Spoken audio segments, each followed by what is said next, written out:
Abangan ngayong Martes, ikawalang ng Hulyo. Hindi na nga mapipigilan si Santino sa paghihiganti sa pagkamatay ng Kuya David niya. Lakas loob nga nitong hinanap Miguelito para patayin, ngunit napansin agad ito ni Miguelito, kaya nakailag ito sa pamamaril ni Santino. Agad naman nakatawag ng backup si Miguelito. Samantala, giniit nga ni Enteng na alam na umano nila kung sino gumawa sa pagsabog. Gulat si Tanggol nung sinabi ni Enteng na si Santino ang may gawa ng pagsabog. Kung sino may gawa nito yan, hindi ka makapaniwala. Sino? Si Santino. Gayunpaman, nakapasok nga si Santino sa kwarto ni Erica, kaya humingi ito ng tulong para makatakas. Ngunit nais naman ni Erica sumama kay Santino para makalayo sa pamilya niya. Samantala, sinabi na nga ni Marites kay Ramon na isa siyang guwero at si Tanggol Guerrero din. Nasabi naman ni Tanggol na wala umano siyang pakialam kung nananalaytay sa mga dugo niya ang Guerrero. Sumagot naman ang ina na pamilya mo na rin sila, kaya itigil niyo na ang patayan. Wika ni Tanggol na ay sila ang pumatay sa anak mo. Sila ang pumatay kay David, kaya papatayin ko rin sila.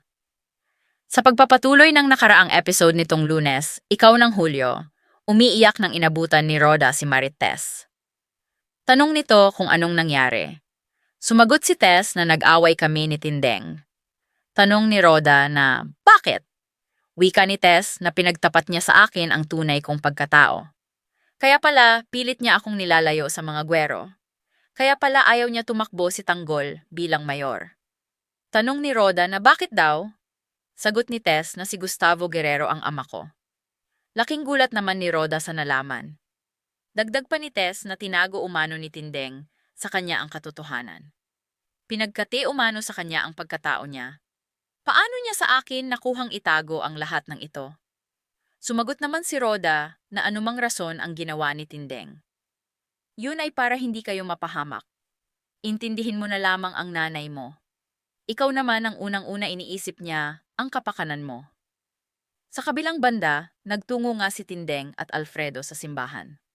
Tanong naman ni Alfredo kung ano ginagawa natin dito. Sumagot si Tindeng na may hinahanap ako. Bagay na matagal kong pinagkitate kay Marites. Agad naman tinawag ni Father si Tindeng at umano hinahanap niya ito. Wika ni Tindeng na pasensya na po sa abala. Pero kailangan ko po ng tulong niyo. May tinago po ako doon sa luma ninyong kumpisalan. Matagal ng panahon ang nakalipas. Sagot naman ni Father na mabuti na lang, hindi pa namin nadudonate sa ibang parokya ang lumang kumpisalan. Wika ni Tindeng na pwede ho ba makita? At nung makita nga ni Tindeng ang lumang kumpisalan, nasabi nito na, ito nga. Nagpaalam naman ito kay Father kung pwede umano niya ungkabon ang likod. Sumagot naman si Father na, oo naman, pero moalang-galang na. Ano ba yung hinahanap mo? Sagot ni Tindeng ng mga titulo ng lupa na nakapangalan kay Matilde Asuncion. Agad naman tinungkab ni Alfredo ang likod ng lumang kumpisalan at nakuha nito ang mga hinahanap ni Tindeng. Laking pasalamat naman ni Tindeng kay Father. Musika. Ang Diyos nag-adi mahanap mo yung mga papeles na yan. Naniniwala ko na gagamitin mo yan sa tama. Samantala, tinawagan nga ni Tess si Ramon dahil umano may balita na ang doktor. Sumagot naman si Ramon na, is everything okay? Bakit ganyan ang boses mo? Sagot ni Tess na sabi umano ng doktor. Maayos na si Tanggol. Hinihintay na lang siyang magising. At kapag mabuti ang kalagayan niya, pwede na ito umuwi mamaya. Sagot ni Ramon na, o sige, basta andito lang ako sa labas naghihintay. Kung ano man ang problema, magsabi ka lang. Sa kabilang banda, wika ni Pilar kay Olivia na kung ano man ang iniisip mo ngayon, sana hindi magiging malala sa sitwasyon natin. Sumagot naman si Olivia na, ewan mo na ako at umalis ka na. Gayunpaman, papunta na nga sila Tindeng sa hospital dala ang mga titulo. At sa paglabas nga ni Pilar, nakita nito si Tindeng, kaya napasigaw itong Matilde. Wika nito na nagpakita ka ring hayop ka. Wala ka ng kawala. Akala mo ba makakatakas ka pa? Ano yan? Yan ba ang titulo ko? Yan ba ang kayaman ng ninakaw mo? Kaya inagaw ito ni Pilar, ngunit hindi naman basta-basta bibigay ito ni Tindeng. Kaya nagtalo ito at nag-agawan sa titulo.